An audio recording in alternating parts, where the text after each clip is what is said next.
मुंबईतल्या शिवाजी पार्कात यावेळेस भाजपची प्रचार सभा सुरू होती। देवेंद्र फडणवीस बोलत होते। याच सभेमध्ये नरेंद्र मोदीही थोड्याच वेळात मार्गदर्शन करणार आहेत। वळूया पुढील बातमीकडे। निवडणुकीच्या अखेरच्या टप्प्यात शरद पवारांनी साथ सोडून गेलेल्या दिलीप वळसे पाटलांचा गद्दार असा उल्लेख केला। एवढंच नाही तर गद्दारी करणाऱ्यांविरोधात पवारांनी नवा नाराच दिलेला आहे। नेमकं पवार काय म्हणाले? पवारांच्या टीकेनंतर अजित पवारांच्या पक्षाचे नेते अस्वस्थ का झालेले आहेत? त्यावरचा हा एक स्पेशल रिपोर्ट पाहूया। गद्दार गणोजीला सुट्टी नाही।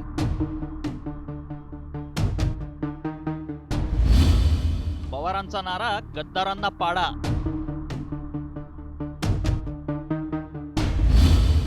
मुंडे भुजबळांनंतर वळसेंवर प्रहार। गणोजीला आता सुट्टी नाही।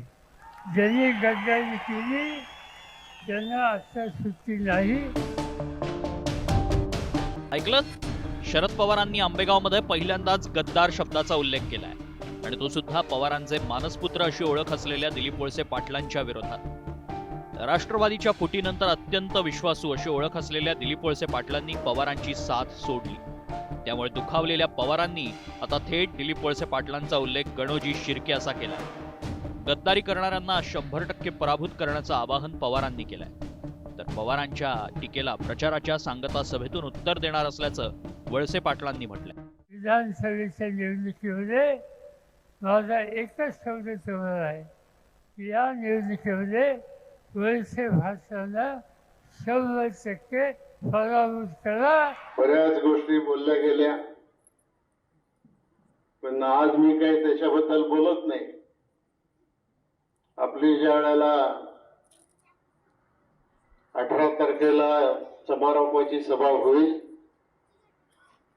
त्यावेळेला या सगळ्या प्रश्नाची उत्तरं मी त्या ठिकाणी दिल्याशिवाय राहणार नाही, एवढी गोष्ट आपण लक्षामध्ये ठेवा। राष्ट्रवादीच्या फुटीनंतर शरद पवार पहिल्यांदाच इतके आक्रमक झाले। त्यातच पवारांनी दादांच्या पक्षाच्या नेत्यांना पराभूत करण्याचा निर्धार केलाय। मात्र पवारांनी दादांच्या पक्षाच्या नेत्यांविरोधात नेमकं काय म्हटलंय पाहूया। बीडचा आदर्श उद्ध्वस्त करणाऱ्यांना पराभूत करा।